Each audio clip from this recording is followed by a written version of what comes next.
திருச்செந்தூருக்கு போகக்கூடியவர்கள் எவ்வாறு தீர்த்தமாடணும், எப்படி முருகனை வழிபாடு பண்ணணும்? பெரியவங்க எல்லாம் சொல்லுவாங்க, கடல்ல ஸ்நானம் பண்ணிட்டு நேரா நாழி கிணறுல குளிச்சுட்டு நம்ம உடை மாத்திரத்துக்காக போகும்போது கூட நம்ம வச்சிருக்கக்கூடிய சாதாரண மற்ற தண்ணியில, இப்ப நம்ம தங்கி இருக்கிற அறைகள்ல வருது இல்லையா, அந்த தண்ணியில கூட நம்ம குளிக்க கூடாது.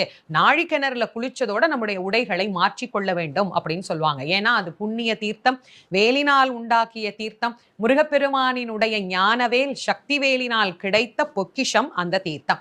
நோய்களை நீக்கக்கூடியது, நம்முடைய வாழ்க்கையில நமக்கு ஏற்பட்டு இருக்கக்கூடிய எல்லா வகையான தரித்திரியங்களையும் போக்கக்கூடியது அந்த அற்புதமான தீர்த்தம். அதனால அதுல குளிச்சுட்டு நம்ம போய் உடை மாத்திட்டு, அப்படியே ஈரத்தோட சொட்ட சொட்ட கோயிலுக்கு போகக்கூடாது. போய் உடை மாத்திட்டு அதற்கு பிறகு முதல்ல எங்க போய் கும்பிடணும் அப்படின்னா, தூண்டு கை விநாயகர் அப்படின்னு பேரு. அந்த பிள்ளையார போய் கும்பிட்டுட்டு அதற்கு பிறகுதான் திருச்செந்தூர் முருகனை போய் வழிபாடு செய்ய வேண்டும்.